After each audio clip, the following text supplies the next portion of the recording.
Good afternoon, everybody. It's Lisa with Undermined Propaganda. It is July 12th, 2026. And just to start, I want to thank everyone who's been liking, subscribing, watching, commenting, engaging in any way with my videos. I greatly, greatly appreciate it. And here is a list of the people whose names that I do have. Let's take a look at that real quick. PT0311, David Cordero, Susan Chapman, Hank Roos, Eileen and Knightned, Christine H. I hope I'm pronouncing that wrong. Forgive me if I'm not. Jamal Bashir, Ew Yuck, Vali Biggs, Alejandro Herrera, Sagittarius, Ahmed, Amin Asi. Thank you guys so much. I greatly, greatly appreciate all the engagement. You can click on a million different videos, and the fact that you chose to click on mine and listen to it at all and engage at all, it means the world to me. All right. If you have watched TV at all today, you know that Senator from South Carolina, Lindsey Graham, died. The reporting has been a bit murky, to say the least. Some are reporting a heart attack. Some are reporting a sudden short illness killed him. So the facts are still coming out, and it remains to be seen if we ever do get all the facts. That's highly unlikely in today's world. But the facts are definitely murky.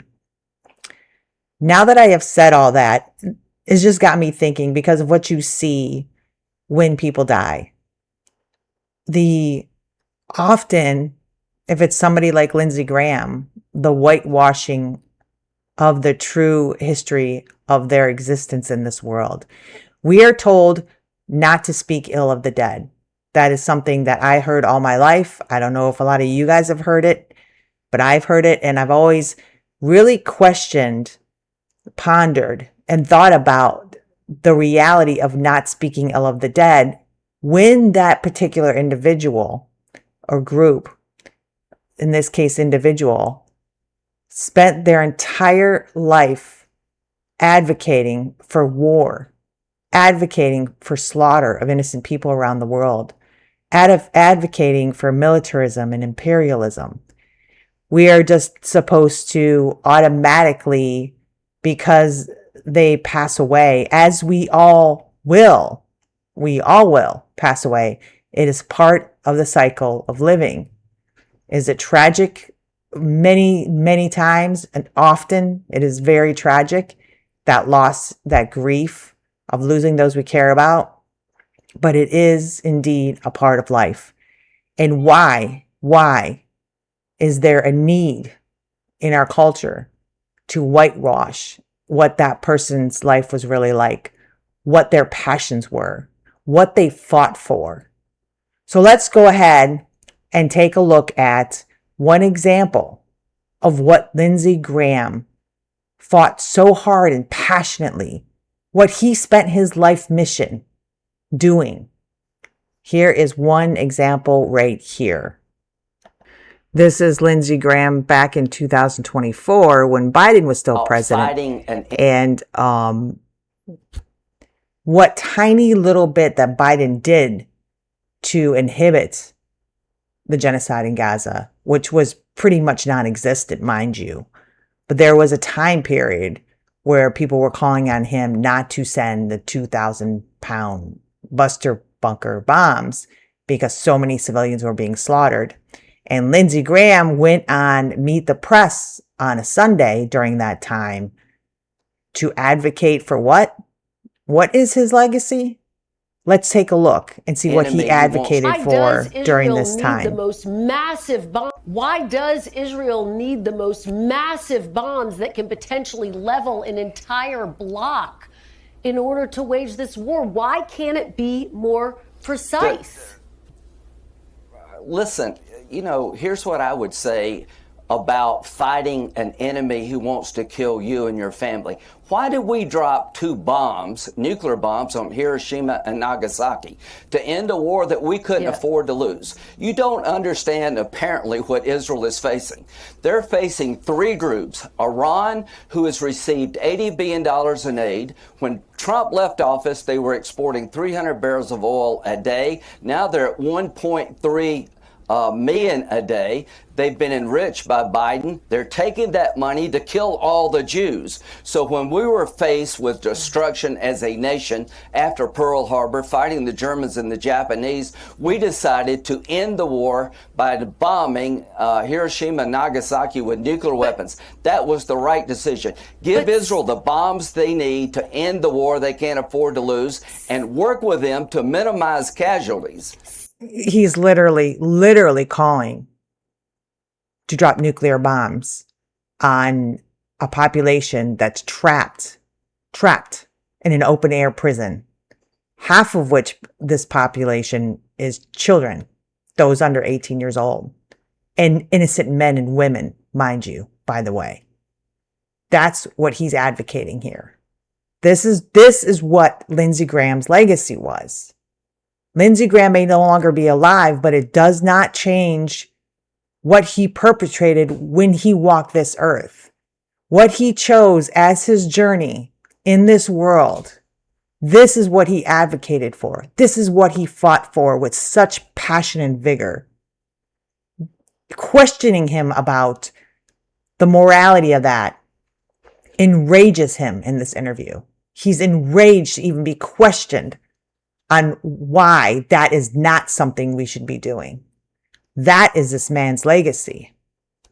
Senator, that military officials would argue that there has been so much technology since those bombs were dropped that for that very reason, that is why Israel and other developed countries can be more precise. But let me ask it this way, because President Biden is not the first president to use arms shipments to try to influence Israeli policy. As you know, former President Ronald Reagan on multiple occasions withheld weapons to impact Israel's military actions.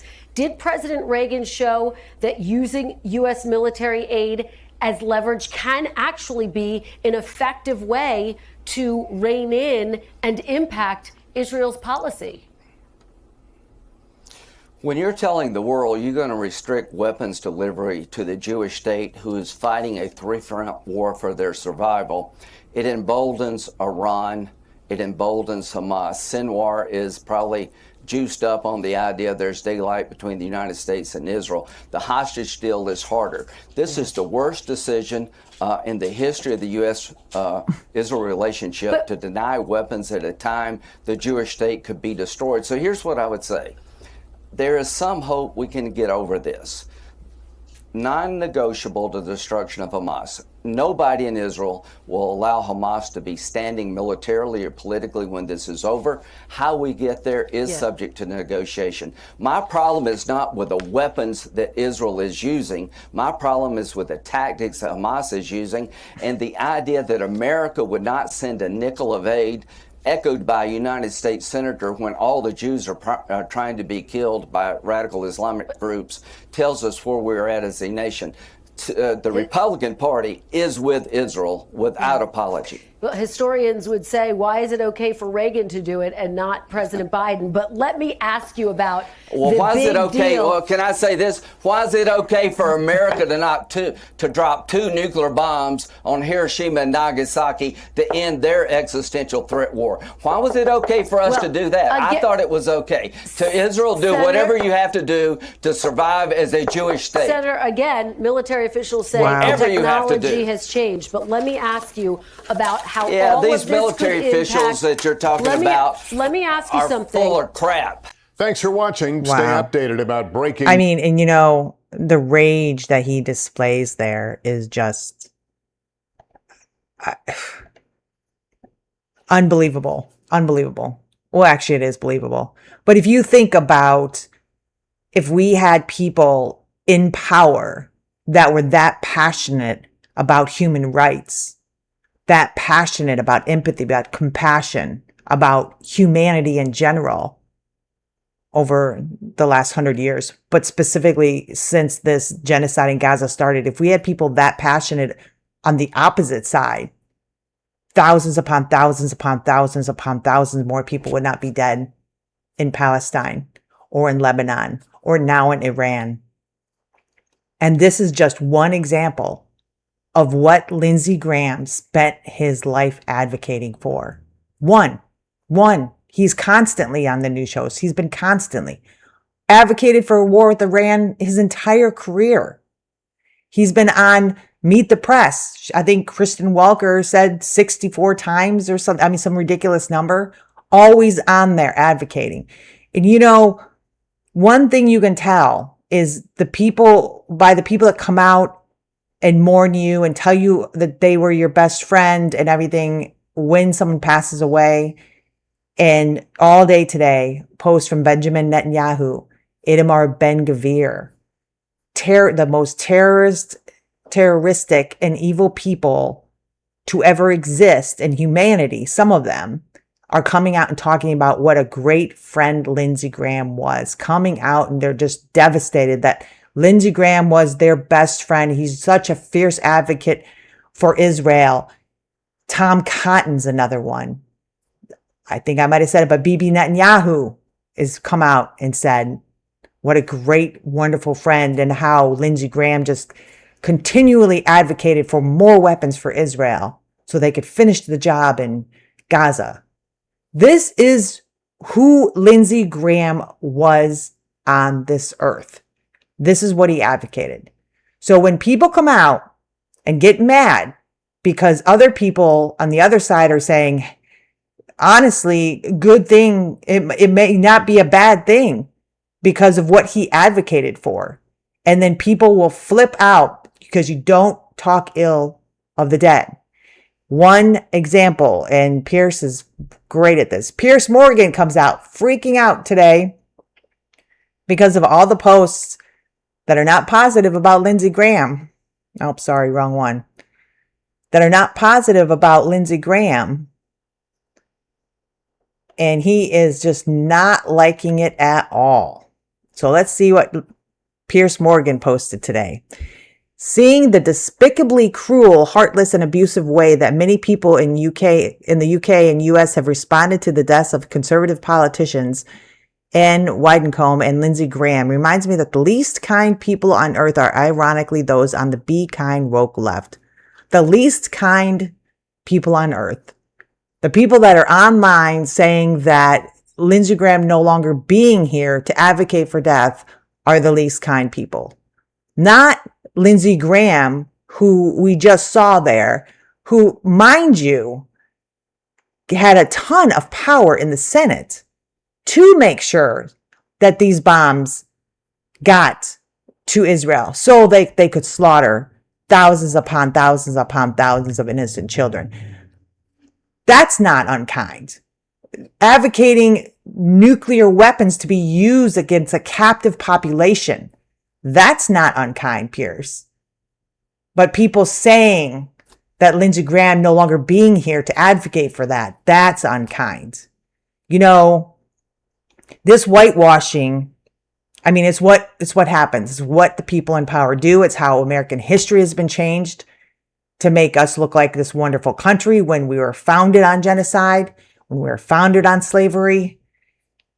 It's a continuation of distorting history and keeping us in the illusion that America-Israel war, imperialism, militarism, colonialism, oppression is the noble, right way to be in the world. That is not the truth. The way Lindsey Graham was in this world, along with many others, especially powerful people in the West, in our country, is not the noble way to be in the world. The noble way to be in the world is a complete opposite. It is having humanity. It is having empathy. It is having morality. It is having nobility. It is caring about your fellow human and fighting against these forever wars, these forever illegal wars. It's fighting against genocide in Gaza. It's fighting for humanity, not against humanity. All right. I just wanted to put this out really quick because it was just really, really weighing on my mind, this don't speak ill of the dead, because I believe it's important to speak the truth. The truth. Because how do we change? How do we evolve? How do we become better? How do we fight back when things are whitewashed? And some people don't even know what the truth is of America, of imperialism, of colonialism, of war, of genocide. It's important that we keep speaking the truth. And the truth is, Lindsey Graham was a force for destruction and despair for the majority of his life. Sad and tragic and true. All right. If you found anything of value, liked anything in this video, have any comments to share for or against what I'm saying here, please engage, please share, please like, and it's free to subscribe. So please subscribe. All right, guys. I hope you find some peace in the rest of your day. We'll talk to you soon. Bye.